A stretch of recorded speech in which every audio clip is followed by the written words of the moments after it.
네, 이번에는 16번부터 끝까지 한번 보도록 할게요. 자, 16번 문제. 자, 염소 농도 나오고 유량 속도 나오고요. 그리고 하천의 염소 농도가 나오고 하천의 유량 속도가 나오네요. 자, 이때 혼합된 하천 하류의 염소 농도 얼마냐 했습니다. 자, 이 문제 같은 경우에는 자, 여기 보니까 뭐가 있나요? 하천이 있고 지류가 있어요. 그죠? 자, 그럼 어떤 하천이 있으면 그 하천에다가 이렇게 지류가 유입이 되는 형태입니다. 자, 그러면 이 지류와 하천이 서로 만나서 뭐가 될까요? 네, 혼합이 되겠죠. 자, 이때 혼합됐을 때, 그죠?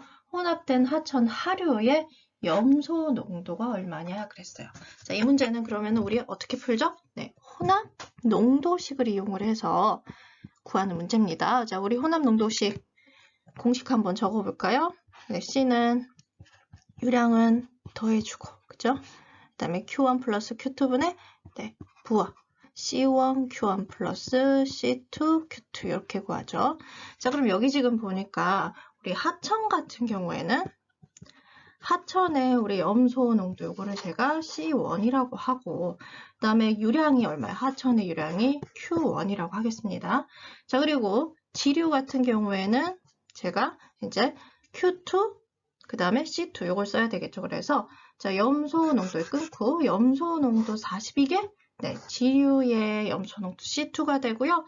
그 다음에 여기 3 큐비미터 퍼 세컨 요게 네, Q2 지류의 유량이 되겠네요. 자, 그러면은 지금 여기에다가 넣을 때 여러분 주의하셔야 될 거 뭐예요? 단위 주의하셔야 됩니다. 자, 유량의 단위와 그 다음에 유량의 단위가 서로 Q1, Q2가 같은지 확인을 하셔야 되는데 여기 지금 보시면은 큐빅미터 퍼 세크 여기도 큐빅미터 퍼 세크 단위 유량 단위 같고요.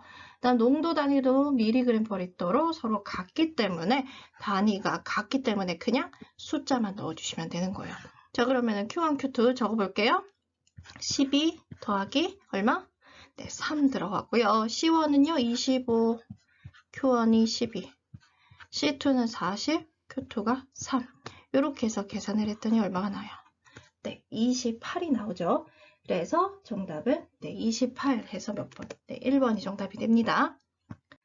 자, 그 다음 17번 문제 폐기물 문제입니다. 발열량에 대한 설명으로 옳지 않은 것은 그랬어요. 자, 1번 봤더니 연소 생성물 중 수분이 액상일 경우의 발열량을 고위 발열량이라고 한다. 수분이 액상일 경우 발열량을 고위 발열량이라고 한다. 자, 우리 고위 발열량 그러면은 뭘 얘기를 하나요? 고위 발열량. 네, 연료를 태웠을 때, 연소시켰을 때 나오는 건데, 이때 고위 발열량이라는 거는 수분의 잠열까지도 포함을 하는 거죠. 그죠? 그래서 우리 고위 발열량에서 수분이 증발할 때 나오는 증발 잠열. 요거를 빼주면 실제로 우리가 이용할 수 있는 저위 발열량이 나와요. 그죠?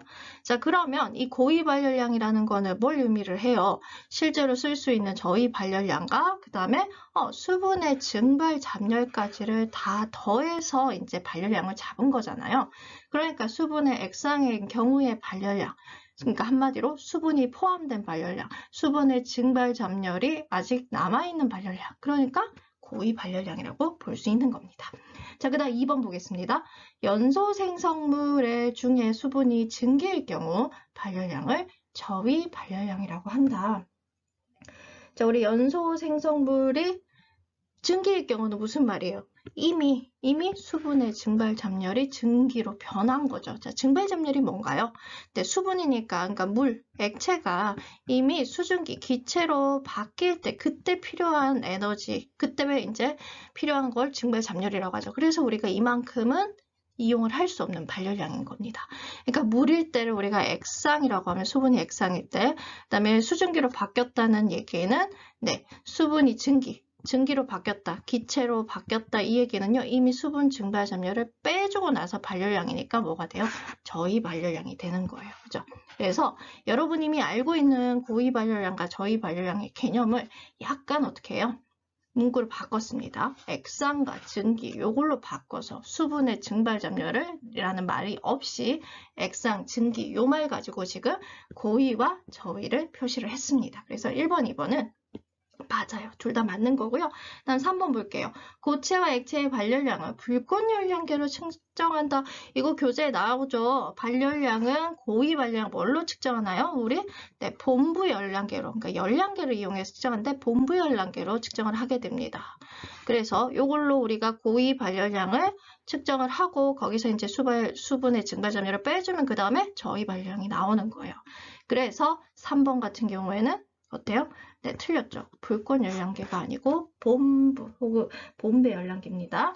다음 4번 실제 소각로는 배기 온도가 높기 때문에 실제 소각로는 배기 온도가 높기 때문에 저희 발열량을 사용한 방법이 합리적이다. 배기 온도가 높은 거랑 저희 발열량이랑 무슨 상관일까요?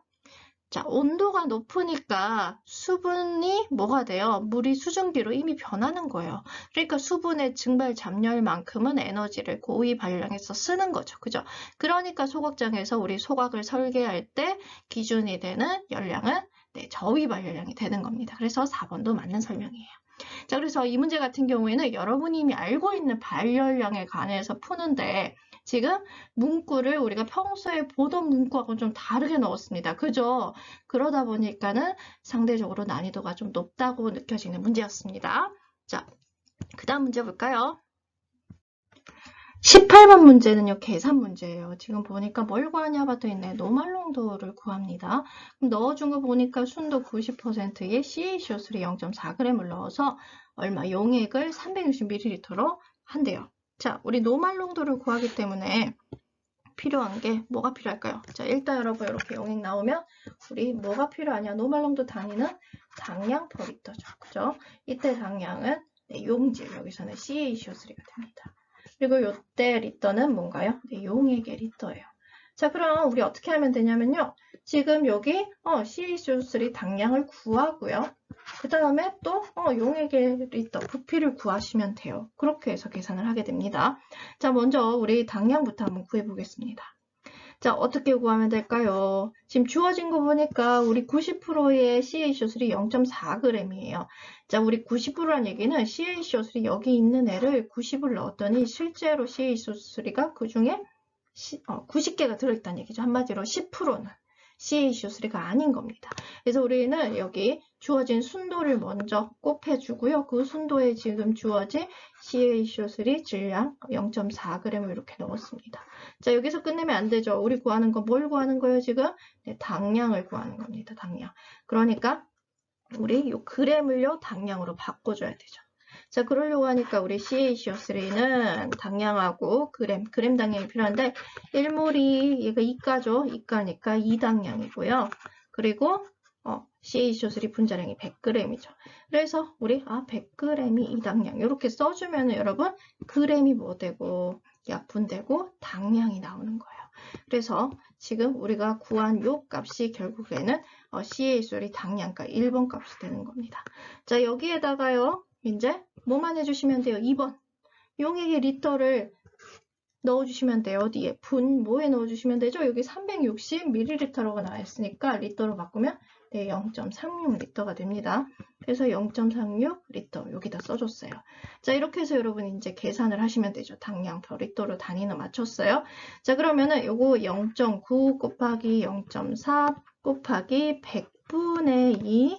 자, 요건 어떻게 할까요? 0.36분의 1은요. 요게 100분의 36하고 같으니까 역수죠. 그래서 36분의 100으로 이렇게 했어요. 그러면 100, 이렇게 약분되네요. 자, 그리고 여기 보니까 36하고 9하고 4하고 9, 4 곱하면 36이잖아요. 그렇게 해서 약분했더니 0.1 곱하기 0.1 곱하기 2가 되네요. 그래서 얼마? 0.02가 정답이 됩니다. 그래서 정답은 네, 2번이 되겠습니다. 19번 문제 봅시다. 자, 이 문제도 시간을 계산합니다. 자, 보니까 영차 반응이라 그랬고요. 반응 속도 상수가 나와 있고요. 암모니아가 90% 반응하는데 걸리는 시간 t를 구하고 있어요. 그죠? 90%니까 t 90% 이걸 구하는 겁니다. 자, 영차 반응 속도식 어떻게 되나요? 우리 속도 반응식은 dt분의 dc가 마이너스 k에 c의 n승인데 이 n이 0일 때가 영차 반응이잖아요. 그죠? 영차 반응. 자, 그리고 요거를 0이라고 하게 되면은 C의 영승은 1이죠. 그래서 DT분의 DC가 마이너스 KC예요. 자, 그래서 이걸 가지고 우리 적분식을 만들면 C는 C0 빼기 KT. 요 식이 0차 반응식이 됩니다. 자, 그리고 여기에다가 우리 뭘 구하시는 거예요? 네, 요 T를 이제 구하는 거예요. 언제? 이 T가 지금 암모니아가 90% 반응했다 그랬기 때문에 90% 반응하면은 자, C0를 우리 100이라고 했을 때 90% 반응하고 나면 나중에 남는 거는 10% 남겠죠. 그죠? 그러니까 우리 C0를 100이라고 하고 처음기 농도를 100, 나중 농도를 10이라고 둘 때 그때 걸리는 시간이 T가 되는 거예요. 자, 그럼 여기다 한번 넣어볼까요? 110은 100 빼기 K 값이 10이죠.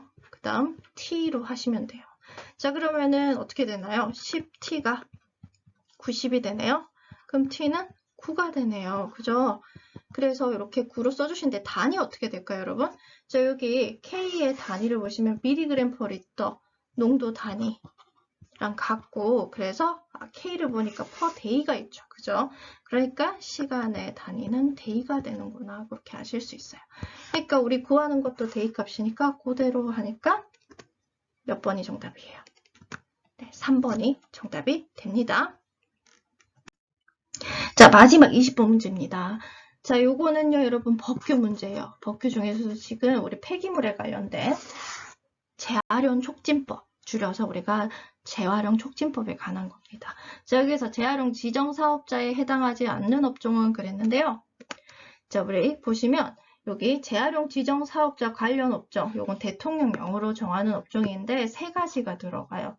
자, 우리 보니까 종이 제조, 유리 용기 제조, 제철 제강업 요 세 가지입니다. 그래서 해당하지 않는 거는 플라스틱이죠. 자, 여러분 이 문제가 왜 나왔을까요?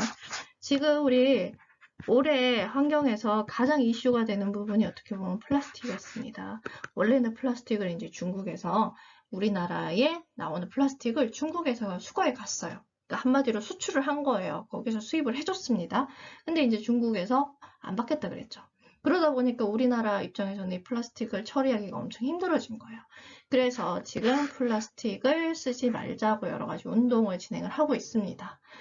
그래서 이 문제가 나온 겁니다. 그래서 여러분 법규 문제 같은 경우에는 특히나 그 해에 이슈되는 부분이라던가 개정이 일어난 부분이 나오게 돼 있어요. 그래서 그 부분이 나오기가 쉽기 때문에 여기서도 지금 플라스틱에 관련된 법이 나왔다. 그렇게 봐주시면 됩니다. 자, 그래서 이번 20번까지 이렇게 2021년 지방제9급 환경공학계로 네, 해설 한번 해봤습니다. 네, 여러분 고생 많으셨고요. 자, 이번 기출 문제 보면은 여러분 조금 화학도 그렇고 환경공학도 그렇고 신유형 문제가 조금 지문을 어렵게 만든 장답형 문제가 좀 많았어요. 그래서 여러분 조금 어려우실 수 있었다 싶어요. 그래서 다음번 만약에 시험을 보시는 분이 오를 보신다 그러면 네, 지문을 꼼꼼히 읽어보시면서 잘 정리를 해주시면 될 것 같습니다. 수고 많으셨어요.